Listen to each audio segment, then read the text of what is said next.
suspicious observers. Suspicious observers. And we will. A lot of the people in the alternative media host on shows, really follow the man, because his work is, I would have to go to say that's, in depth and very informational for anybody. But again, it's all in your own eye, the eye of you who perceive it.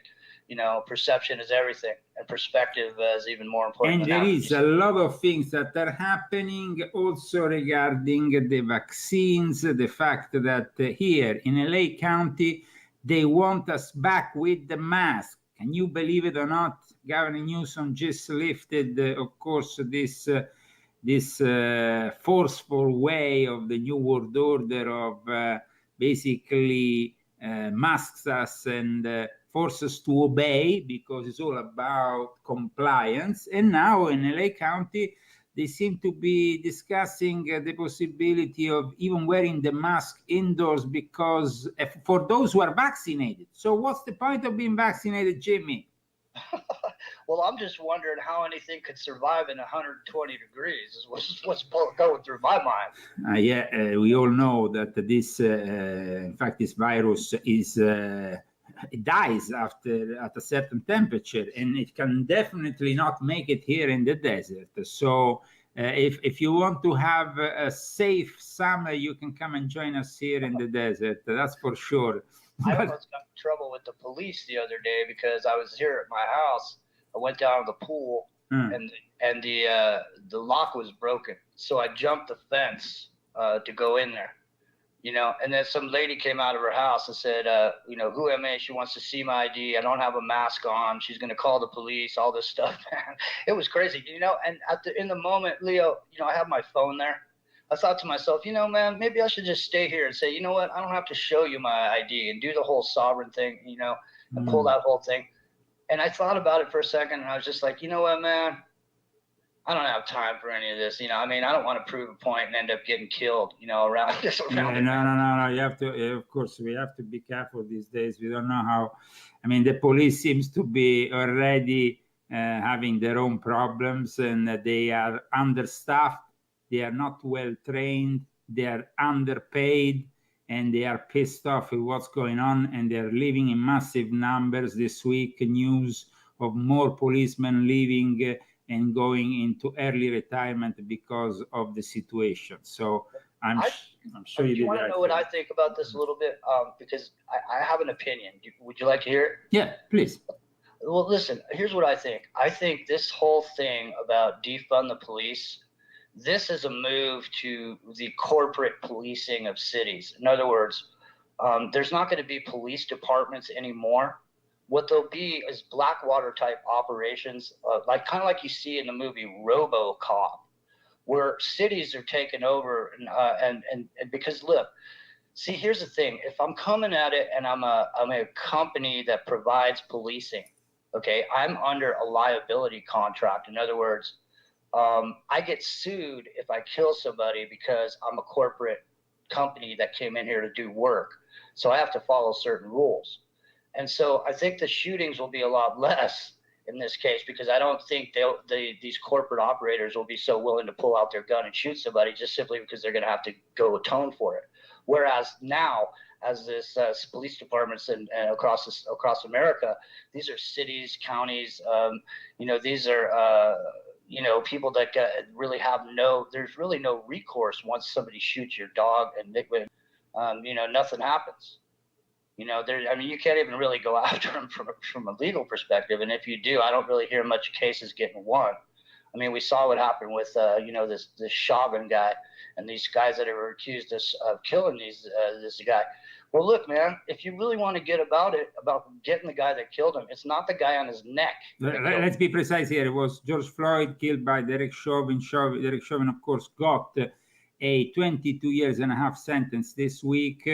And probably if he didn't get that sentence, half of America will be burned down to the ground by Black Lives Matter. So I guess it was the rule of the mob more than the rule of justice. Don't you think, Jimmy? Well, especially the embarrassing part about it is the man of color who was on George Floyd's back behind Chauvin, the guy who was kneeling on his back, that if somebody killed somebody, that was the guy who killed him. Because let me just tell you, when you have a 250-pound guy on your back pressing down, I was a wrestler, Greco-Roman style.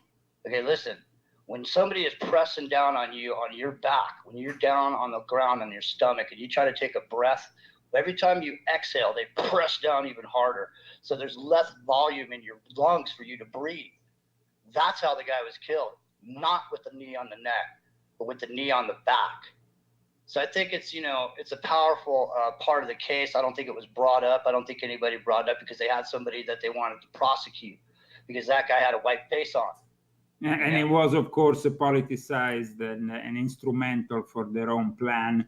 Nowadays, everybody has to kneel down and they have to follow what Derek Chauvin did to George Floyd, and even the Italian national soccer team was asked to kneel down, and most of the teams that are currently participating to the European soccer championship, which is unprecedented. And of course, the team initially refused, but in reality, they had to accept in compliance with what the European Union is doing, which is to follow blindly the globalist, leftist agenda, which also digs into critical race theory and all that garbage. Please, Jimmy.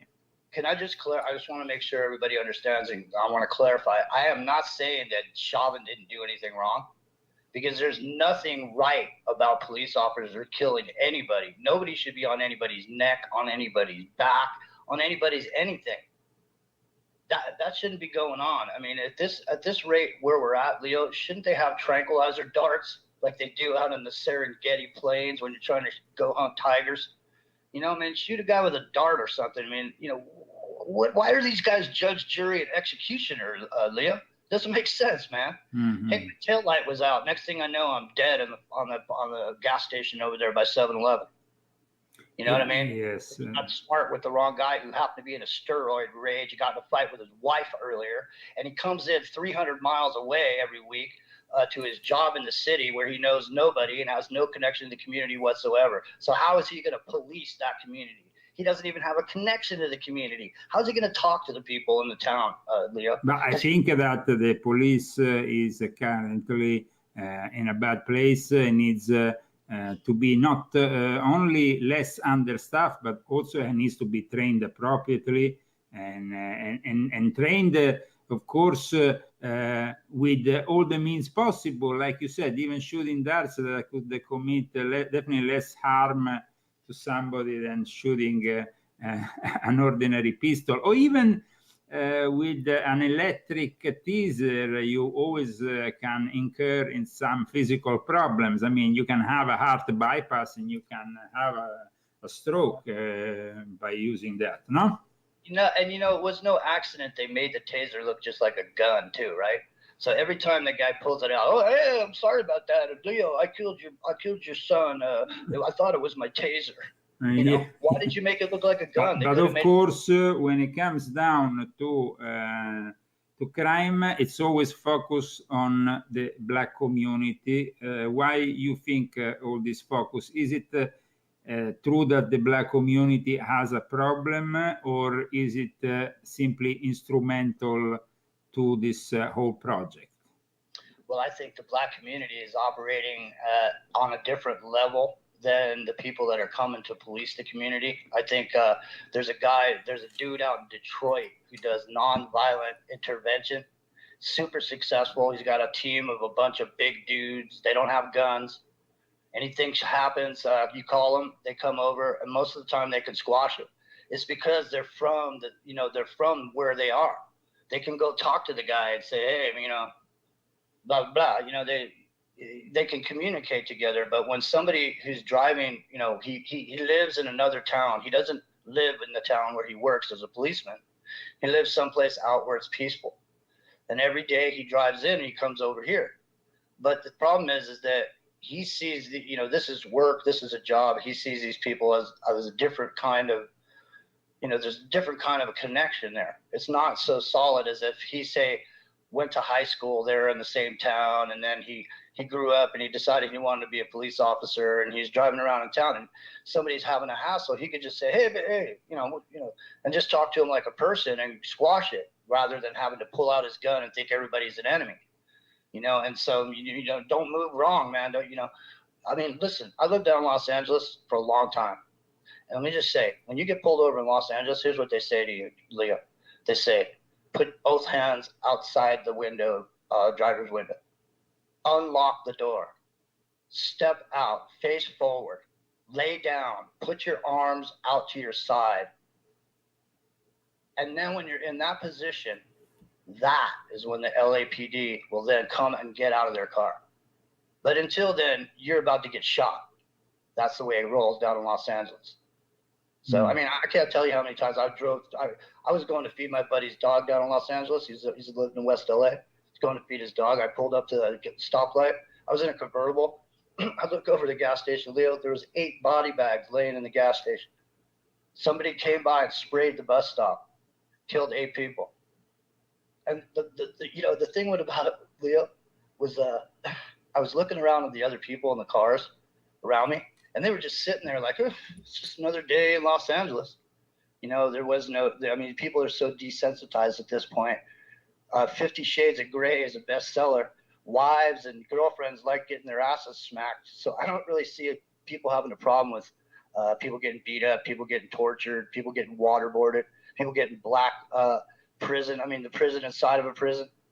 You could just get black bag now. Hey, Leo, we don't like what you're saying. Hey, where'd Leo go? I don't know. He was here yesterday.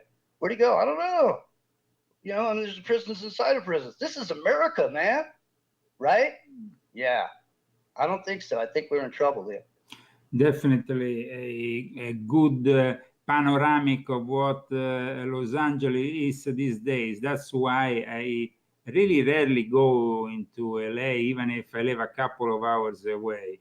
And when I go there, I see how the city has really reduced itself to some kind of third world town. Not any longer the LA of a few years ago, but definitely an LA reminiscent of some kind of post-apocalyptic movie. This is the Leo Zagami Show. I am Leo Zagami, and we are broadcasting live on Aftermath FM. We're broadcasting live on the Global Enlightenment Radio Network. We also like to thank our friend Darrell over there. And we are broadcasting live on a number of YouTube channels that have survived the purge. Today, Zagamiana Italiana, Top Secret, The Leo Zagami Show, and Circolo Zagamiani. This is only 3 channels that we call emergency channels that have survived this purge. Time after time, we get censored and censored and censored again for having tried to warn you about the consequences of things. Now, this video I'm about to show you, this testimony that I'm about to show you from today, is truly devastating. It's truly devastating because it shows a senator, Ron Johnson, who did a hearing and a press conference with families who are victims of the COVID vaccine.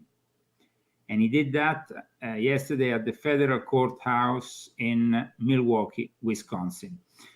I warn you, some of the things that are said in the testimony of these victims and their families are truly hard to listen, because they are really a testimony that is very emotional.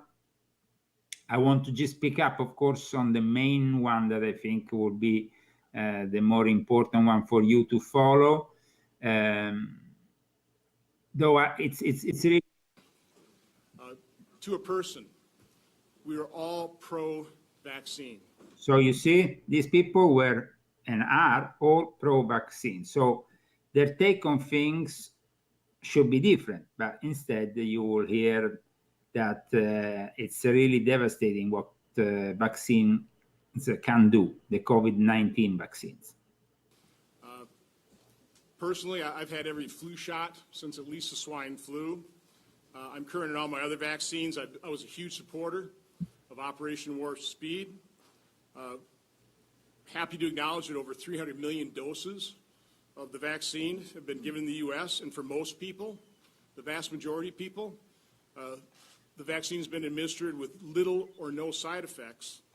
And I personally believe the vaccine has saved countless lives and certainly contributed to the end of this pandemic, which is what everybody in the world wants. And so I think I can speak for everybody. We had a real nice session up in my office earlier. I think that's the general attitude, but again, I'll let the group speak for itself.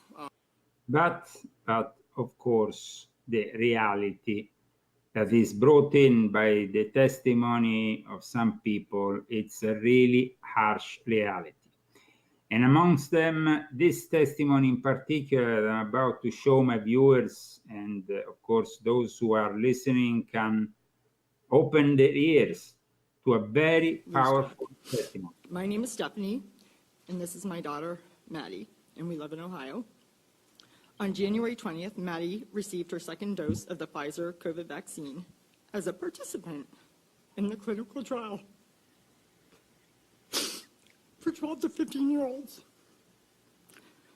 All three of our kids volunteered and were excited to participate in the trial as a way to help us all return to normal life.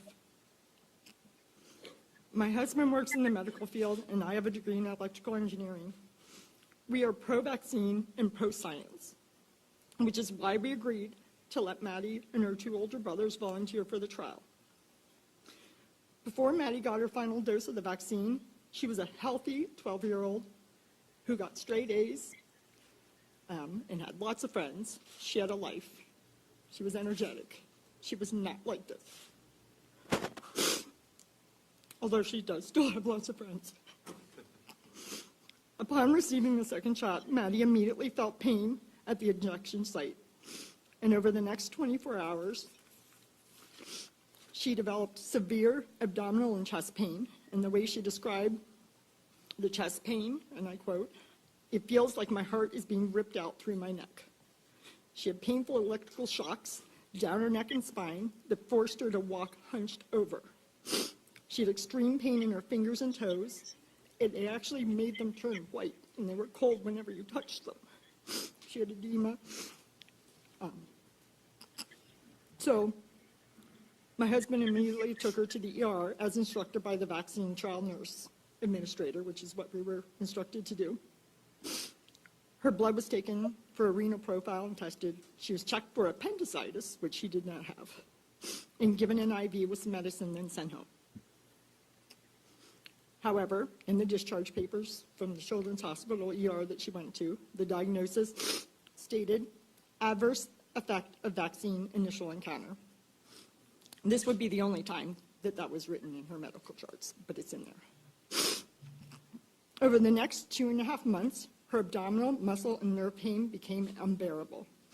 She had developed additional symptoms that included gastroparesis, nausea and vomiting, erratic blood pressure and heart rate, memory loss. She mixes up words, brain fog, headaches, dizziness, fainting. She fell and hit her head, and then seizures. She developed verbal and motor tics. She had loss of feeling from the waist down and muscle weakness. Drastic changes in her vision, urinary retention and loss of bladder control, severely irregular and heavy menstrual cycles, and eventually she had to have an NG tube put in to get nutrition. All of these symptoms are still here today. Some days are worse than others.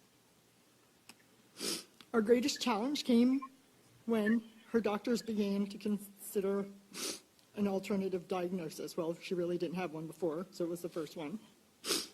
So, like everybody else, she had lots of tests, but not nearly as many tests as everybody else, and she's a child. Why didn't they do this? All those tests on her.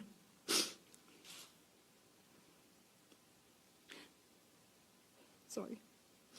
So, because they couldn't figure it out, one physician labeled her as having functional neurologic disorder,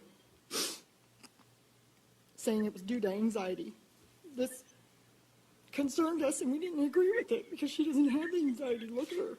I mean, what 13-year-old can sit here calmly, okay? If they have anxiety or mental issues. At one point, they even tried to admit her to a mental hospital.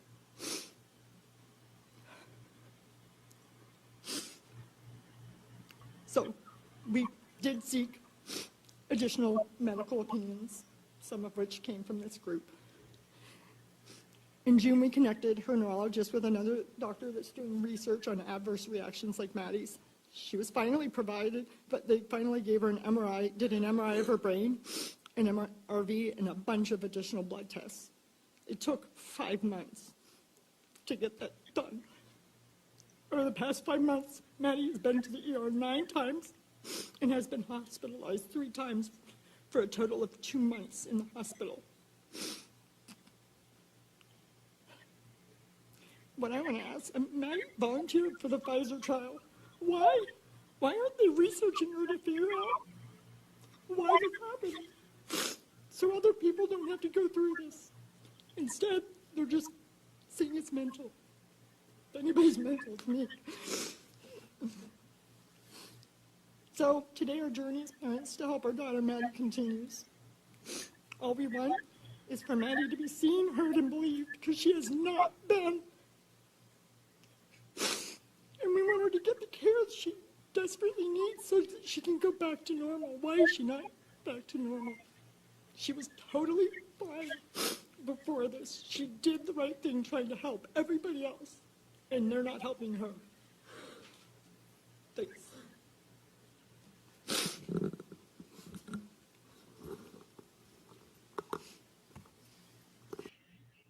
Well, that was definitely a dramatic testimony from a mother who should have never let her child be subject to this test trial. A moment, of course, of awakening for a lot of parents who are even thinking of letting their teenage sons or daughters go through this.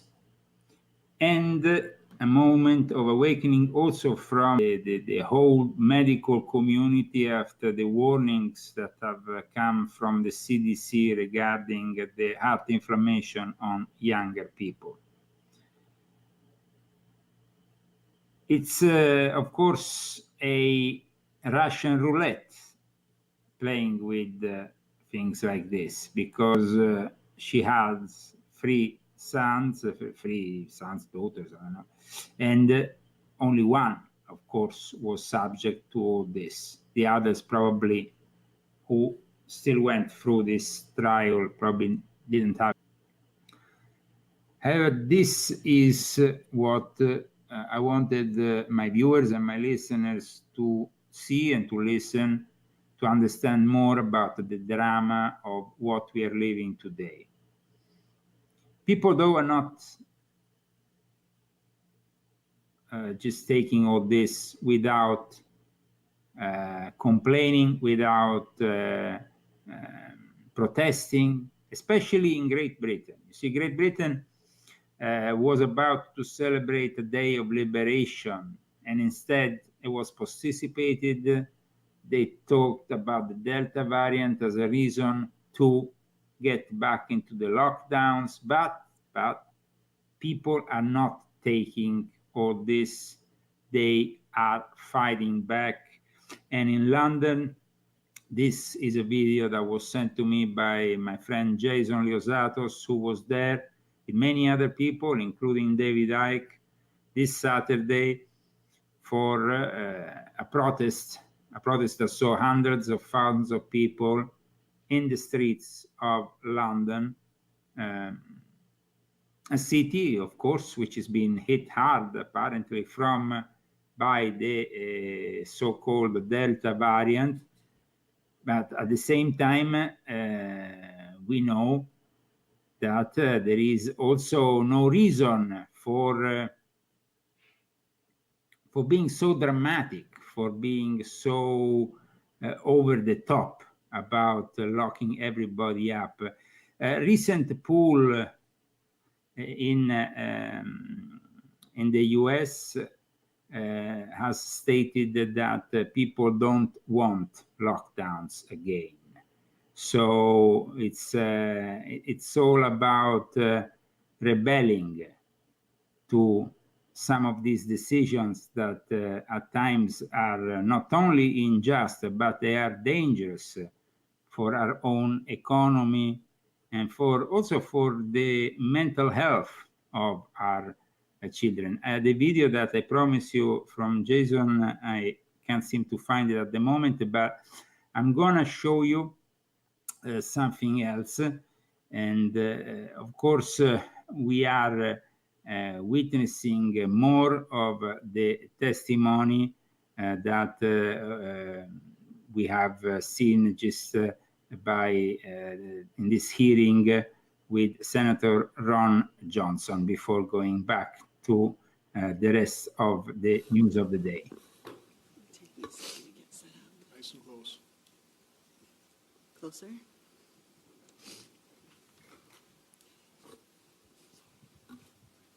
I just wanted to say thank you all for being here to hear these stories. And as you can see, now I have to see your faces. We are like family. We have suffered together for so long in a way that no one understands but us. So we really do appreciate you taking your time to give us a voice, to give us this opportunity to plead our case. A huge thank you to Senator Johnson. He's been very kind and very generous with his time. I also want to say thanks to Senator Lee, my home senator, and his staff for their compassion and for taking our concerns seriously. And they're actively working with us to help us find a solution. My name is Brianne Dressen. I am a preschool teacher in Utah, and I am a mother of 2 small kids. Like ever of science, and I've always believed in the importance of vaccines. I was so confident in this that I enrolled in the phase 3 clinical trial here in the United States for AstraZeneca. Within minutes of my first shot, I felt tingling down my arm, and by that evening, my vision had become blurry and sound became distorted, and I developed hyperacusis, which is a sensitivity to sound. Within 48 hours, I landed into the ER, the first of many visits. My sensitivity to light and sound became so severe that I had to be confined to my bedroom alone in darkness and silence. Even confined in a room in darkness and silence because of the vaccine. Incredible but true. This is what happens in the United States of America in the year of the Lord 2021, and is really the result of everything we have been warning for to you about for a long time. Unfortunately, these people believe blindly in science, and this is the result. This is the result, and of course, we are saddened by some of the things that happen, but at the same time, it's like you're left wondering how gullible all these people are to just believe blindly in science.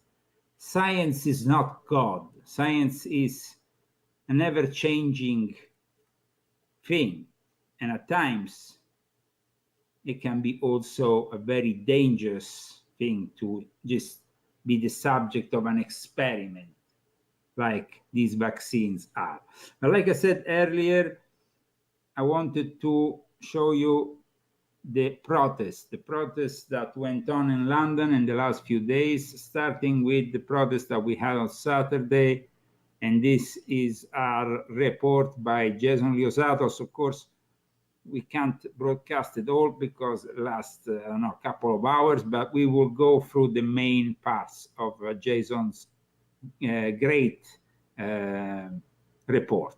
And they're all the midwives. These people here, they're the midwives, they're the mothers giving birth, and they're the very thing being born. It's wonderful. Thank you all for your courage. Hello everybody, you're in Hyde Park, Speaker's Corner. Change the position of it called translocation. The march is about to start. I'm Jason Asatis outside the box, and I'm just going to film a few of the people speaking here. Very, very interesting times now, of course, and I feel that these marches are really like contractions in a pregnancy, and there's something that wants to take birth. There's something that wants to be given birth to, and it's a new system, a new way of...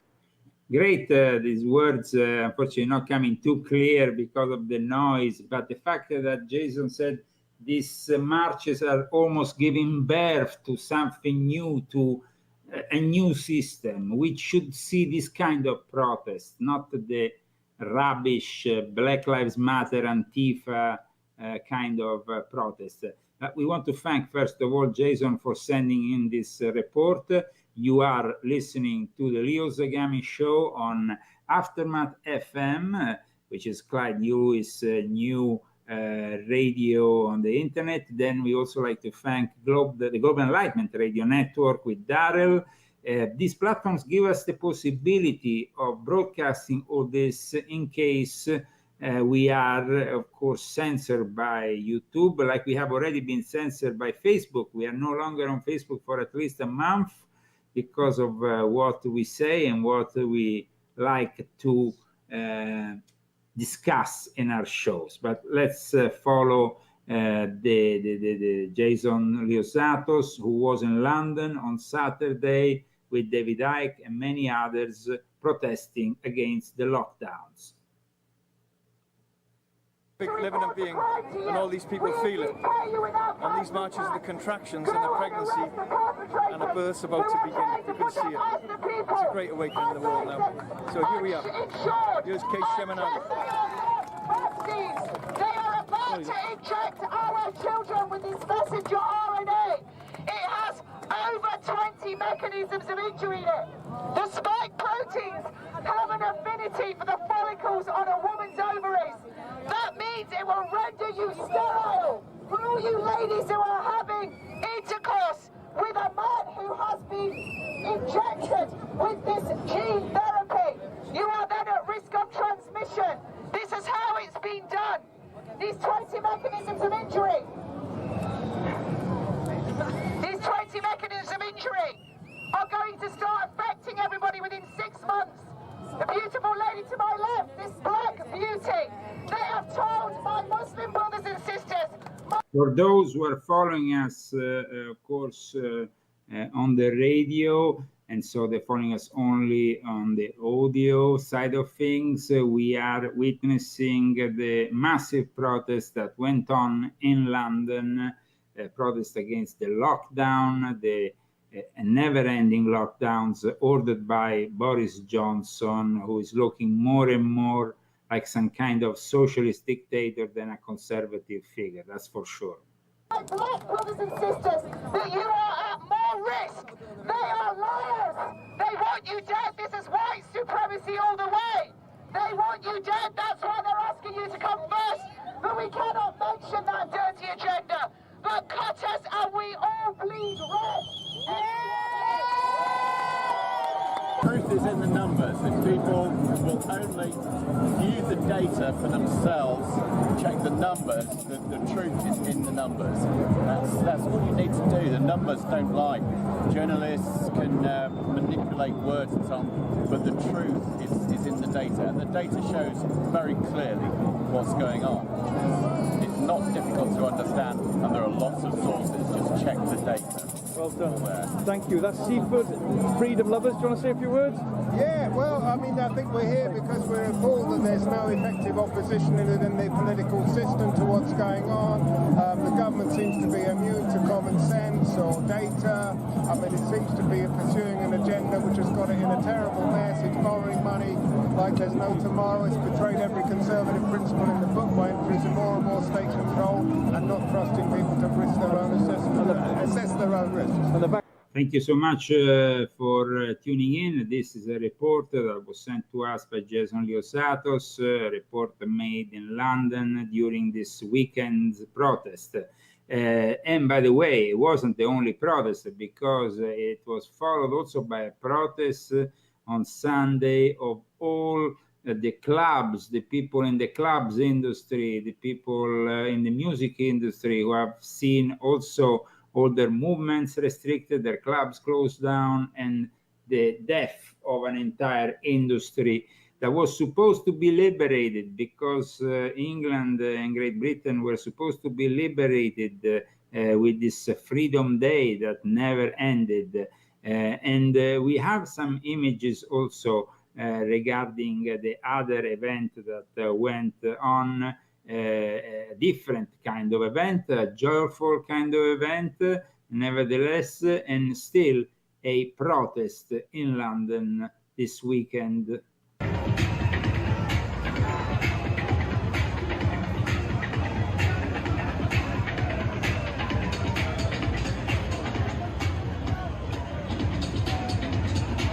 So as you can see, there is plenty of people in London and in Great Britain that don't agree with the decision of the government to extend these lockdowns, especially because the UK is supposed to be the home, the main place for the Delta variant, formerly known as the Indian variant, which, of course, thanks to the large Indian community that England has spread like a wildfire.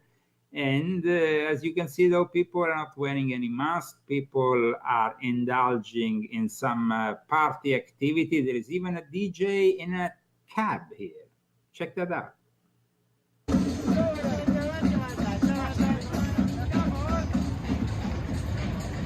In a typical British cab.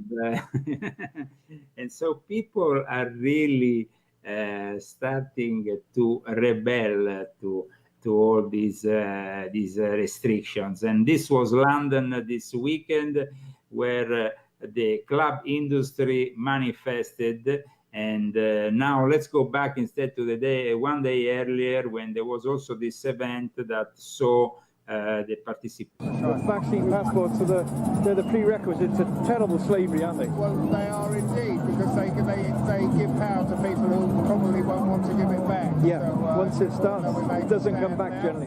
Yeah. We're just here to kind of try and recapture the old normal. We don't want a new normal. Thank you very much. Well done, guys. Really appreciate what you're doing, yeah? Thank you very much.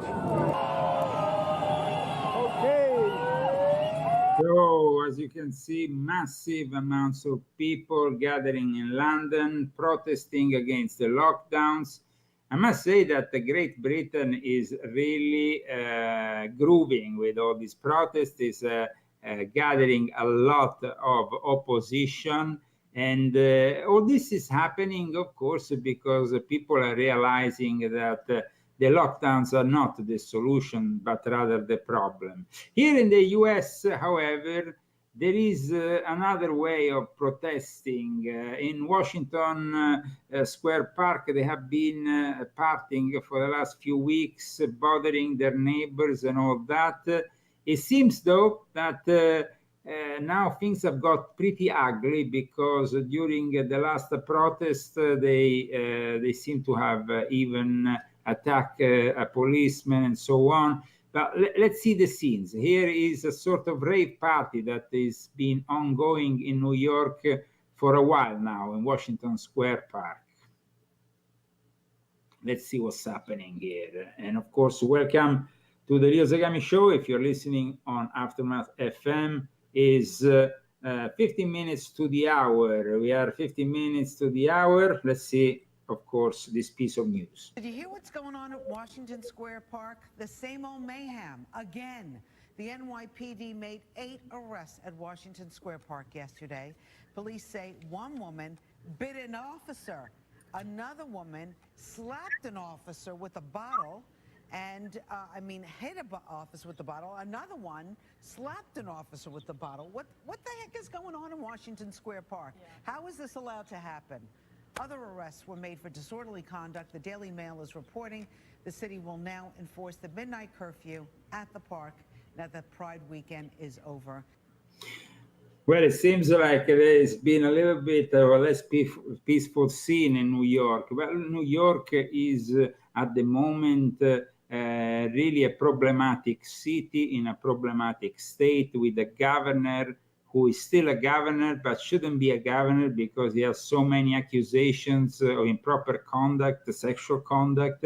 That's Governor Cuomo. Then we have, of course, de Blasio, who is finishing his mandate, and we have a couple of police officers, or I think at least one police officer who is trying to run for the Democrats, and we have also somebody else also on similar lines who is running for the Republicans. They want to definitely change things in New York, a city that's been very much affected by this pandemic, especially because, unfortunately, the incapacity of both the governor and the mayor have been very evident.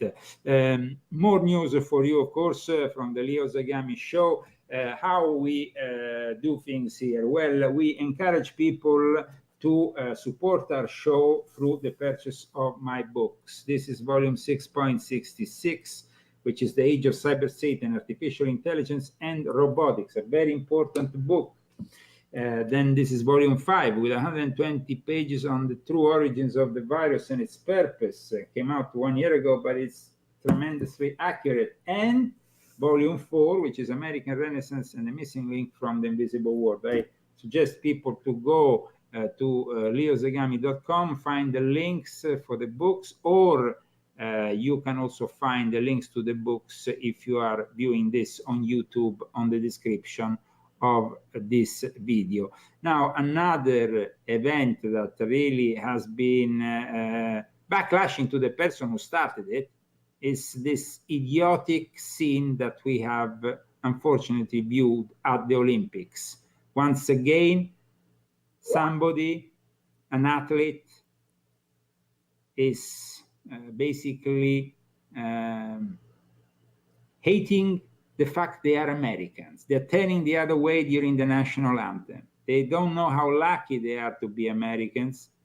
And it's really sad to see this kind of thing happening in 2021. Americans, though, still making a stand in different ways in the lead up to the games. Hammer thrower Gwen Berry turning away from the American flag as the national anthem played at the Olympic trials in Oregon. Me being able to represent my communities and my people and those who have died at the hands of police brutality, those who have died to this systemic racism, I feel like that's the important part. This is BS on a massive scale. This is really what I don't like to see here in the United States, especially for me. I'm trying to become America. I just became a green card holder in 2020, and I'm very proud of it. And I hope one day soon to become American, especially to avoid the persecution that I was subject to in Europe, which is a socialist nightmare. And they want to unfortunately transform the US in a socialist nightmare just as bad as the US. And so to see these kind of scenes, tell you the truth, makes me very upset. But unfortunately, that's how it is. And I hope that people realize sooner or later this insanity is taking over and they need to do something about it. In a spa in LA, a guy with a dick in a place where little girls are there, a changing room with little girls. It's shocking. But the testimony that we have seen, it's pretty dramatic. So I would like you to listen to it, because it's also dramatic and at the same time it's entertaining. I mean, it can make us laugh, but it can also make us understand that these people are twisting reality in such a way. They want us to accept a guy with a dick only because he claims he's of another gender orientation in front of little girls or minors. This is insane. You don't, so it's okay. I just want to be clear with you. It's okay for a man to go into the women's section show his penis around the other women, young little girls underage, your spa, we spa, condone that. Is that what you're saying? Like I asked. It's so he could stay there. He could stay there. What sexual orientation? I see a dick. It lets me know he's a man. He's a man. He is a man. He is not no female. He is not a female. He is not a female. Hold on. He is not a female, sweetie. Okay, girls down there, other women who are highly offended for what they just saw. And you did nothing. Absolutely nothing. In fact, you sided with him. So We Spa is in agreement with men that just say they are a woman and they can go down there with their penis and get into the women's section. Is that what you're saying? What really? What law? What law? So women can go into the men's with their breasts. Okay. Yeah, you shouldn't. I wouldn't come back either. Yeah, get your money back.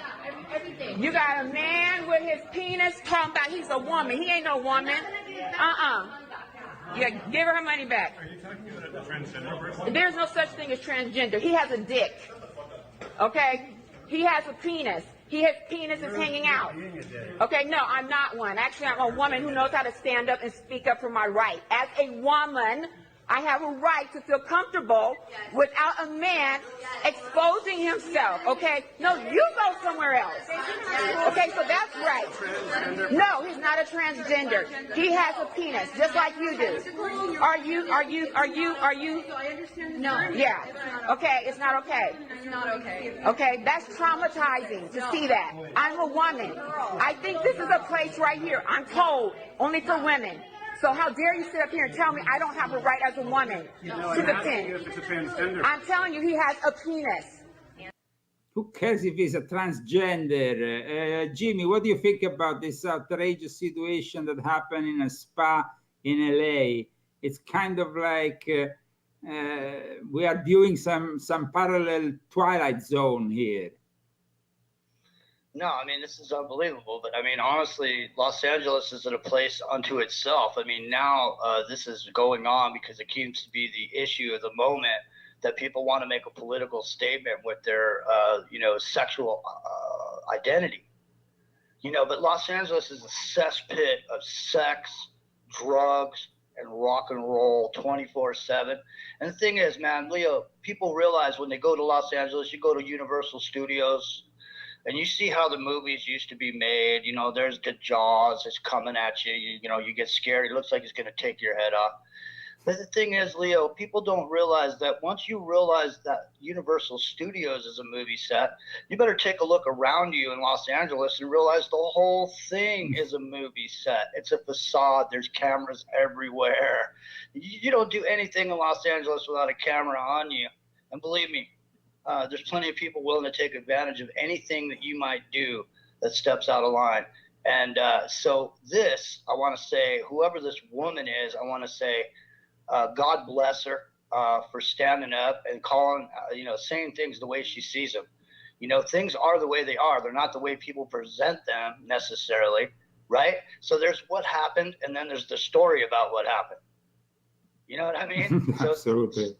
Absolutely. No, well said. I mean, and regarding your description of LA, I totally agree. The first time I went there and I lived for 3 months in Long Beach, I thought I was on a crime scene 24/7. And fortunately, I was staying on an attic because watching the scene from up there, I could see around me the sirens, these helicopters, 24 hours a day. At one point, I saw policemen climbing on the roof of a skyscraper not far, like some special ops. And I thought, wow. Another night, it was 2 o'clock at night, I was sleeping, and suddenly, boom, boom, boom, and there was some drunken fool who went against the cars in the street below. I mean, all this happens daily, and Long Beach, as you know, and Compton is even worse than LA. So it's I used to live down in Venice, and I used to work in Hollywood at a bar. And I think that Venice Beach now that people say is the home of the new, it's the home of Signal, it's the home of the new high tech that wants to be alternative. No, it's a shithole, and it's full of homeless people arguing with each other, setting other people on fire, doing all kind of crazy things 24/7. I personally avoid Venice Beach as it's really, it's sad because maybe when you were there, I know it was an artist full of great people. I had a little bungalow, but people don't realize Venice Beach is not what it seems. Now, do you know 1 million people every weekend walk down the boardwalk of Venice Beach? 1 million people. Now, think about that, because if you're homeless, why wouldn't you go there? 1 million people are walking by. You ask everybody for $1. By the end of the day, you're going to have at least $100, wouldn't you say? The odds are in your favor. Now, if you're going to be a beach bum, where are you going to be a bum? Be a beach bum. If you're going to be a bum, be a beach bum, because it's 70 degrees, you're sleeping in the sand. Hey, they got the pagodas. There's a nonstop flow of money coming in. When there's a food source, Leo, organisms tend to evolve around it, don't they? Yeah, no, you are unfortunately true about all that, but it's sad to see a place that inspired people like Jim Morrison turning out to be just a place full of bums, homeless criminals, and so on. And I think that the people who are living there can't take this anymore. But we have Major Garcetti in LA, who is an absolute incompetent individual, just as Newsom. And so I hope that this recall will be effective, but nothing is happening. It was supposed to be effective on the 22nd of June. Nothing has happened yet. So it's like these people ignore any possible, it's just like Cuomo is there in the New York State. He's completely ignoring anything around him and pretending nothing has happened. So these people are basically like acting like Soviet dictators, and they are absolutely shameless also regarding, they like, for example, in the White House, they're so shameless, they like to accuse Trump for things they do themselves. I want to show and make you listen to this really shameless thing said by this press secretary that, of course, we all know now, the redhead that works at the White House, that seems to really, she comes out every time with things that I'm really shocked to see how we are in front of such nonsense on a daily basis, and nobody says anything about it because they're brainwashed by the big tech companies that, of course, filter all the information, and then you have the news with all the CNN, the ABC, the NBC. So it's like this fake news that surrounds us and kind of molds this society. Well, we are trying to do something different here at Aftermath FM, here at the Leo Zagami Show. Jimmy Jean has his own show, by the way. Jimmy, tell us more about your own show. Yeah, we come on immediately following Clyde Lewis Monday through Friday, 10:30 Pacific, right here on Aftermath.fm and TalkStream Live. Yeah. And Leo, you're here 3 days a week. You get your Tuesday, Thursday, and Saturday morning with Dr. Paul Cottrell. And then we have Billy Ray Valentine's coming up immediately following, or I think 30 minutes after your show's over. Hader Rossi, Mr. Gates, Kriston T. Harris, Monday through Friday, and now David Knight, Monday through Friday, 7 a.m. Pacific. The roster here is out of control. Cedric Richmond, he said Republicans defunded the police. Yeah, sorry, the video just started. I was about to play, so I lost the last sentence you made. Please repeat. Aftermath FM every single day is getting so strong, and it just sort of makes everybody sort of have to raise the bar on each other. everybody's doing really good shows, and you do a good show, and then Billy comes on, he has to do a good show, and everybody, you keep raising the bar, or Clyde's raising the bar, and that's the kind of broadcasting you're going to find here on Aftermath.fm. Tune in, turn on, find out. This is where the counterculture comes to get the real information, ladies and gentlemen. Thank you. Yeah, go ahead. Thank you so much, Joe. And I'm glad to also see that we finally gave a new home to our friend David Knight. I did so many great shows with him when he was on InfoWars. I'm glad now he has a new home with Aftermath FM. So the morning is definitely covered with one of the people that I regard as the best newscasters, morning newscasters ever. And let's go now to view this hypocrisy from the White House. Rescue plan, but here we are. I'm going to make you listen to the question and then the answer. Something one of the advisors said this weekend, Cedric Richmond, he said, Republicans defunded the police by not supporting the American Rescue Plan. This is a question, Jimmy, that regards the fact that basically the White House suddenly is saying that the fault for defunding the police comes from Donald J. Trump, which is pretty shocking. I mean, I don't know. I mean, these people, I repeat, they live in some kind of parallel reality. Let's listen again. Something one of the advisors said this weekend, Cedric Richmond, he said, Republicans defunded the police by not supporting the American Rescue Plan. But how is it that that is an argument to be made when the president never mentioned needing money for police to stop a crime wave when he was selling the American Rescue Plan? Well, the president did mention that the American Rescue Plan, the state and local funding, something that was supported by the president, a lot of Democrats who supported and voted for the bill, could help ensure local cops were kept on the beat in communities across the country. As you know, didn't receive a single Republican vote. That funding has been used to keep cops on the beat. But at the time, that was sold as these local police departments might have a pandemic-related budget shortfall, not we need to keep cops on the beat because there's a crime wave. I think that any local department would argue that keeping cops on the beat to keep communities safe when they had to, because of budget shortfalls, fire police is something that helped them address crime in their local communities. In the local communities, the White House's argument was the American Rescue Plan is going to be $1,400 checks. It's going to be vaccines, vaccinators. It's going to put us on the path to beating the virus. Not. It did those things as well. It was a pretty good bill and piece of legislation. Wow. How many false things can you state in one go? I mean, it's incredible. These people really want us to believe the earth is flat. Well, I know that some people like to believe that. I'm not one of them, because the Vatican will kill you until 5 centuries ago if you didn't say the earth was flat. So if you want to join the earth flat posse, you can do that. It's not my posse. It's not my it's not my scene, Jimmy. Sorry. Hey, I just want to congratulate you. You are number 13 right now on TalkStream Live. You're on the same page with Dan Bongino, Owen Schroyer, and MSNBC.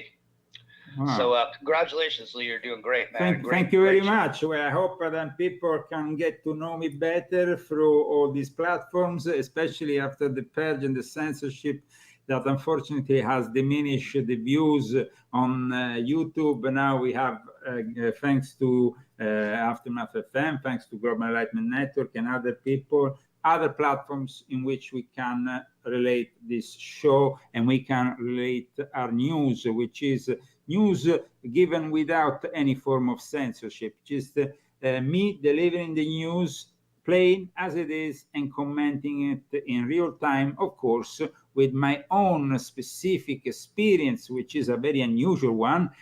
So I see that Jimmy is showing me through a screen that unfortunately I can't show you at the moment. I mean, let me see if I can actually bring you also on the screen for those who are following. Now, I think that technically I'm not so wise, but in any case, let's move on. We have more news, and the next news that I'm going to bring you is pretty shocking. A cardinal in Brazil has endorsed an LGBT mass and had a drag queen singing Ave Maria. Now, I hope that you are all listening to this, because this is pretty shocking. I know that Jimmy is taking a break and having a big smoke, but you're missing out on something, Jimmy. Just check this out, because a drag queen that sings Ave Maria in front of Cardinal da Rocha in an LGBT mass in Brazil. And I'm afraid to say is not even a great singer. And it's one of the worst scenes you can ever witness. Check this out, Jimmy.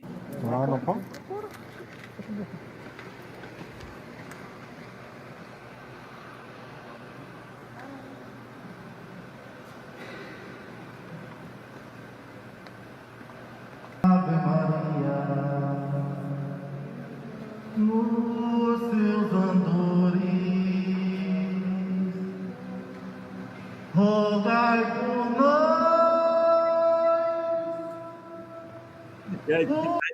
I mean, the Brazilians, they're totally out of it. So, I repeat, Cardinal da Rocha has made a mass in favor of the LGBT community, and he had the drag queen singing to the Holy Mary, dressed up with some kind of feathers. To some people, this might seem all-inclusive. To me, it seems this is the end of the world, and it can go along with everything else that we have showed during this this incredible show of today. 6 minutes past the hour. This is the Leo Zagami Show, and let's move forward with this drag queen singing in Brazil in front of a cardinal. Ave Maria. Os pecadores, abençoai essas terras morenas, seus rios, seus campos e as noites serenas. Abençoai as cascatas e as borboletas que enfeitam a Ave Maria, cremos em vós, Virgem Maria, rogai por nós, ouvir as preces, murmúrios de luz, e aos céus acendem e o vento conduz a voz, Virgem Maria, rogai por nós.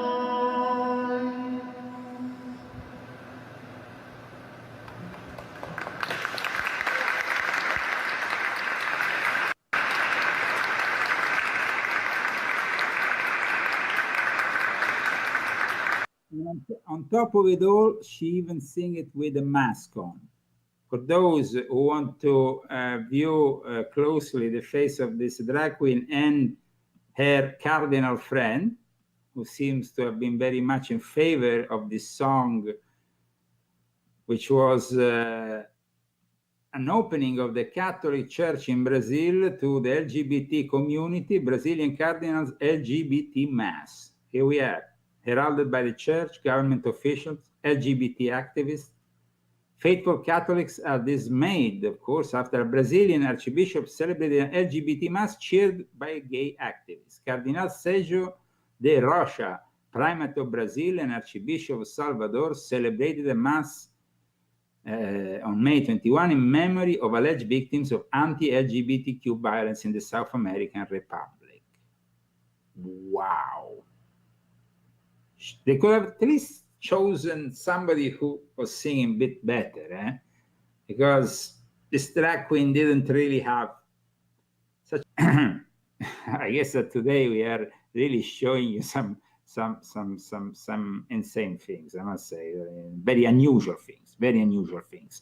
The next unusual thing I want to show you, though, regards the city with the most stringent gun laws in this country, ladies and gentlemen. Yes. You want to have the most stringent gun laws in this country, you have to go to Chicago and Illinois. And in Chicago and Illinois, well, this is what happens in Chicago and Illinois. Open your eyes and listen very carefully to what has happened in Illinois during a traffic jam. How to avoid a traffic jam in Chicago? By shooting. New tonight, a man stuck in traffic, but all of a sudden he's right in the middle of a shootout. Guns in the open, shots fired. Our Charlie DeMar tracked down the driver with one wild story. 87th near Lafayette on Chicago's south side. It's where Huber Perez Negron found himself stuck in traffic, stopped at a red light, driving with a friend Thursday morning, just running some errands.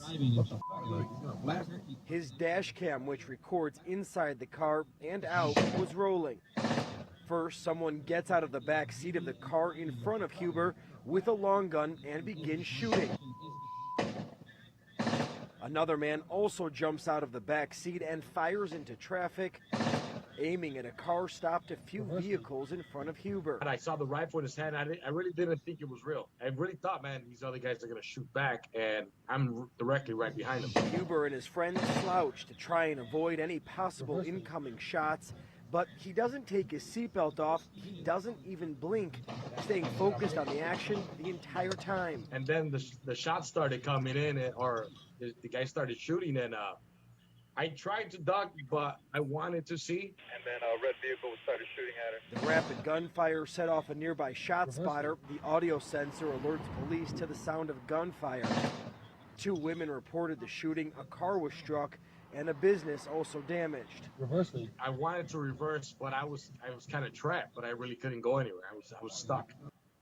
Well, it's incredible the attitude that this driver had who actually filmed the whole scene. He was really courageous, to say the least. What do you think about that, Jamie? Chicago, on an ordinary shooting day, the city with the most stringent gun laws in the country, seems it's not very successful, though, in stopping crime. No. Well, I don't know if your listeners are aware of this, but quite a few times down in Chicago, trains pull up in the train yard and the doors are left open. And inside those train cars are firearms, every shape, color, and caliber. And they just leave them open and people just come up and they help themselves. I literally had a guy on the show. I was on a show and I was talking to some people, and the guy was from Chicago.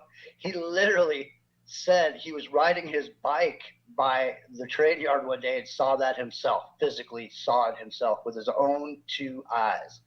So, I mean, Rahm Emanuel, when he stepped over there, that was a big moment in Chicago because really, the Irish Catholics were really running the Chicago mobs and everything going on there for a long time. Daley in there, you know what I mean? And so when you saw Rahm Emanuel, somehow he moved into the command position over there right at the same time they were trying to get rid of that guy Blagojevich, because Blagojevich determined that Bank of America was trying to pull something, and he tried to expose it. And he also was going to expose. He got exposed for trying to sell Obama's seat. So Blagojevich got railroaded into prison. He was also on what show? Donald Trump, The Apprentice. Blagojevich was on The Apprentice. So Donald J. Trump and Blagojevich are buddies. Okay, Blagojevich knew a lot about what was going on in Chicago with Obama and Emanuel and all these players. You remember the players from the Weathermen? All these same players are the ones that funded Obama. All these same socialists from the 60s were the ones stuffing money in Obama's. They cut their hair and put on suits and got into the corporation, got with the program. And then we have, of course, Mayor Lori Lightfoot, who is a complete freak of nature and somebody who I don't really know how to describe. How you would describe Mayor Lightfoot? Well, I don't really know too much about her. I just saw what I saw over this period of time with these measures. She basically openly said at one point during the early stages of the pandemic, we all had to agree with the New World Order and we just had to comply with the plan. We just had to follow the plan. That was what Mayor Lori Lightfoot said at the beginning. She also didn't respect her own dictates, her own rules. And just like Nancy Pelosi, she went to the hairdresser. When she was fronted by the media, she then said, well, I need to look good. I don't think you can make Mayor Lightfoot looking good, even if only maybe with a face transplant, maybe a head transplant. But even that, I don't know, because the rest of the body is not that great too. Is she a woman of color? She's a monster of color. She's I basically. wasn't sure, because like I said, I've never even seen a picture of her. You should see her, because she looks like some kind of weird creature, not even human. So I would suggest you have a look at the husband, which is a woman turned man turned woman. I don't know what there is.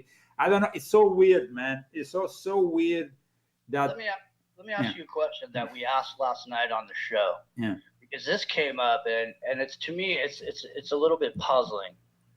Why now has the white controlling establishment decided to turn everything upside down and just let everybody go crazy? Why in this moment why is the system they spent so much time keeping in good order? Why are they letting it break down into chaos right now, Leo? What's your opinion on that? Well, I mean, it's part of the New World Order plan. You first create the problem, then you give the solution. But the solution in this case is a massive amount of oppression and fascism on a global scale, which will come in, of course, with robotics and artificial intelligence control. And this, of course, I've been talking about very much in Confessions, volume 6.66. In fact, today, the news that in Abu Dhabi, the place where the human fraternity deal for the one world religion was signed originally by Pope Francis, now there is a new kind, they have basically created this new set of cameras all over town, cameras that will measure your body temperature in real time and tell people if they have COVID or not in real time. That means that you have cameras pointed at you. You're just walking along the street, in a supermarket, anywhere, and suddenly they tell you to stop because you have COVID. You have been detected with COVID. You have a temperature. That's right. Wow. Well, I can just tell you, I'm a systems integrator. That's what I do. That's what I did for 20 years here in the Silicon Valley. I'm going to just tell you this, ladies and gentlemen, when you see a guy standing there and he's got a temperature reader in his hand and you think that guy's taking your temperature, trust me, he's not. That is somebody to get you to learn how to comply because your temperature is being taken by the cameras that are in front of that building. They all have heat seekers on them. Every single one of them knows exactly what your temperature is when you get in 100 feet of that door. So, I mean, any corporation. So it's all about obey and comply. Yeah? Yes. And you notice there again, Leo, what does the temperature reader look like? It looks like a gun. Why are they training people to stick guns against the temples of Americans' heads? Yeah, no, I know. It only happened to me once, I tell you, because fortunately here in the valley, in Coachella Valley, we're pretty relaxed about such rules. But once I went to actually a marijuana dispensary, and the guy was there with his thing, and I was like, okay, this is the last time I'm going to come to this dispensary. Screw them. That is too funny, man. That is just, that's where we are. Let me just say, I mean, hey, man, legalize the cannabis, get everybody stoned, give them $2,600 a month, and they'll be able to do just about anything they want to anybody. Because nobody's going to give a shit anymore. The apathy in the country on one side. But I mean, we are not here to prohibit marijuana because we enjoy it very much, both me and you. Right. But I mean, of course, one thing is to enjoy marijuana, and another thing is to abuse marijuana, just like any other drug. It is, and like alcohol, it brings dependence, and it can be used in the wrong way. That's for sure. Right. I mean, but this is not your granddaddy's cannabis, okay? This is a grass. Let's go smoke grass. Yeah. With tons of THC in it, of course, very abundant in the THC. 20 minutes past the hour. This is the Leo Zagami Show on all the various platforms. We are broadcasting, and together with me, joining me in from Northern California every now and then is Jimmy Jean, who is, of course, our technical Deus Ex Machina here for the Leo Zagami Show. And moving forward with yet more news before we end our show, we still have 10 minutes. A precision U.S. airstrike on Sunday hit 3 locations near the Iraq-Syria border. And of course, this brought new tensions also for the Christian community that has been particularly oppressed in those areas. And at the same time, though, we had the visit the day after of Blinken, of course, the Secretary of State, Blinken, who is basically the representative of Joe Biden, was welcomed in the Vatican by Pope Francis, an ever so friendly Pope Francis, who, by the way, didn't receive Mike Pompeo, if you remember, in the last months of the Trump administration. But of course, they received for 2 days a series of visits, left, right, and center. Blinken is definitely a Jesuit agent, but he's also a very boring guy. However, he is what we can say a typical Jesuit agent. So let's see him. And let's listen. Pope Francis met US Secretary of State Antony Blinken in the Vatican on Monday.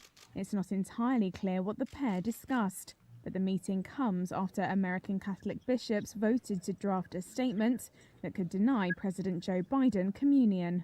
Now, apparently, they didn't really discuss anything regarding the communion to deny to Joe Biden. Oh, beware that we deny anything to Mr. Joe Biden. He's such a good Catholic that he's such a good Catholic that he hates life and he's pro-abortion, but whatever. So that's why basically they want to deny the Eucharist. They didn't discuss that. Apparently, though, they discussed something regarding China, because we know that the Vatican takes approximately $2 billion a year from China. The Vatican takes this money to stay silent on Hong Kong, to stay silent on all the violations of human rights that go on in China, and of course to participate along the worldwide pandemic show that was started in that lab in Wuhan, of course with the support of both the American deep state and also the European deep state, because we also know the involvement of France with the Wuhan lab. Alongside also the Eco Health Alliance, that basically was financed with money from Google. And now, ladies and gentlemen, we also discovered that it was also financed with money to a company tied to none other than Hunter Biden. Now, I have been blocked for 30 days on Facebook only for having written, "Where is Hunter?" So, I mean, Hunter is like somebody that you can't even mention because Hunter has to be protected at all costs. But the fact that Hunter's company is involved in the financing of the Wuhan lab that unleashed this bioweapon on the world, wow. But let's listen more about Blinken, what he went on in the Vatican. The document targets Catholic politicians who support a woman's right to an abortion, despite opposing the practice personally. Blinken met the Pope privately for 40 minutes, but avoided any direct questions from journalists. One of the luxuries of my job is that I don't do domestic politics. And so I'll simply say that it was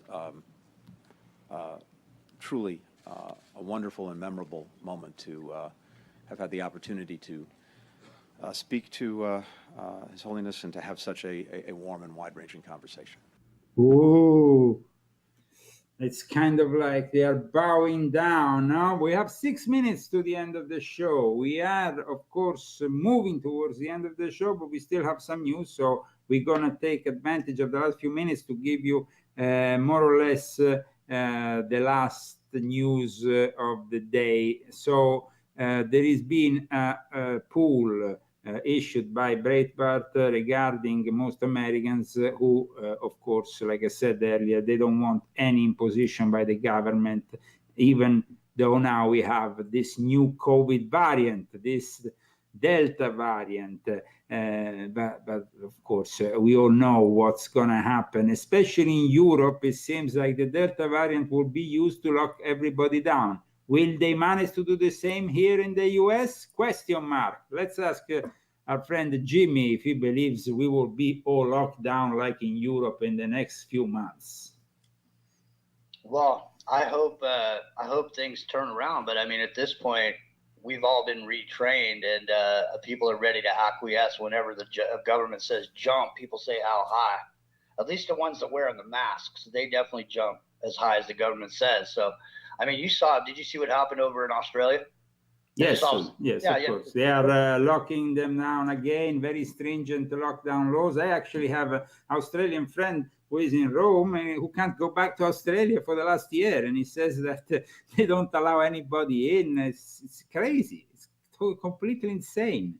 I know. And they're talking about a Delta strain now. Yeah, the Delta strain is the one that they're using also in Europe to lock everybody up again. So let's hope they don't want to do the same here in the US.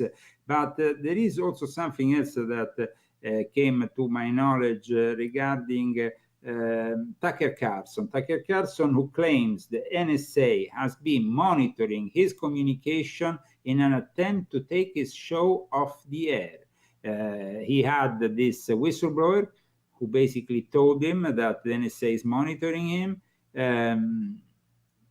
Definitely, Tucker Carlson has been having some problems in the last few days because some of his mails have been given to, I think it was the New York Times or whatever, that used them to expose him as the informant on bad things said about Trump and so on. So there is some interest here in getting Tucker a little bit upset, or at least to try to get him off the air. How realistic is that, though? Because I see Tucker as being somebody who brings a lot of business to Fox, so I don't think he's ever gonna go off the air.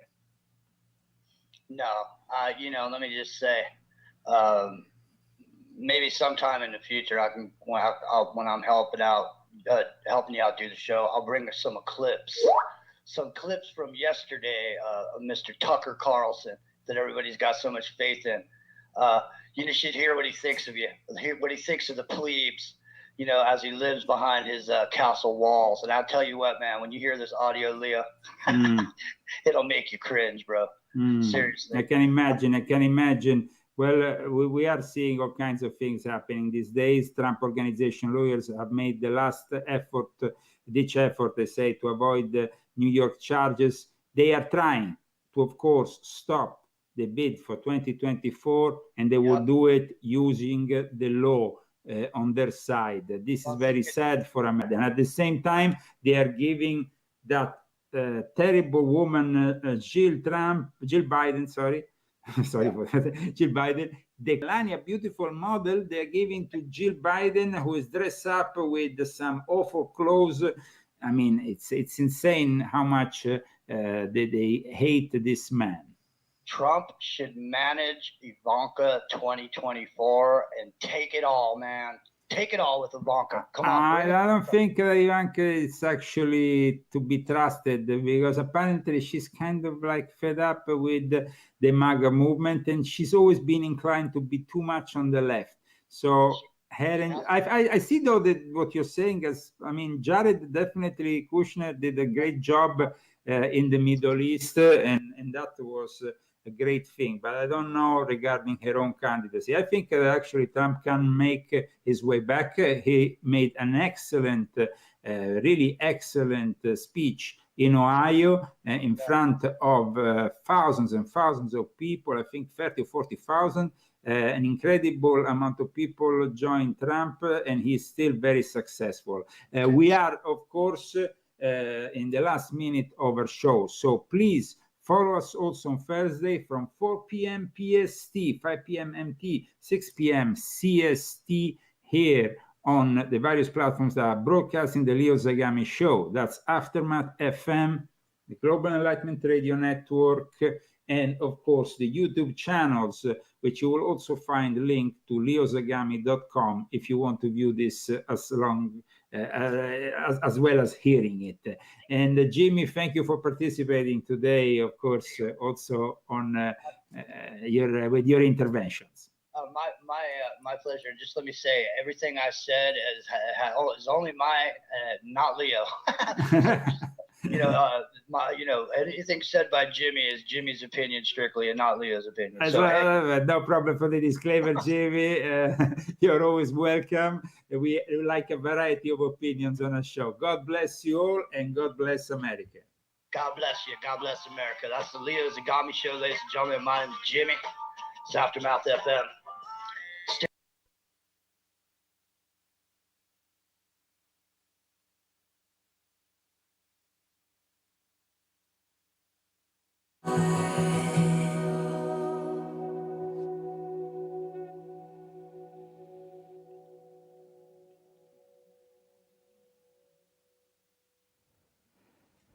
Hello and welcome to Andover Baptist Church Online from wherever you are watching and however you are watching today. Whether you're watching live or on demand, we are so glad that you are with us. My name is Rosie and I want to welcome you, whether this is your first time joining us online or whether you're a regular with us. Whether you would say you're a church person or not, we are just excited you've decided to join us today. We would love for you to join in with us on the live chat if you're watching live. Our team are ready to chat with you, and please don't forget to like this video and subscribe to our YouTube channel if you haven't done so already. We've got some great music lined up, led by Andy, to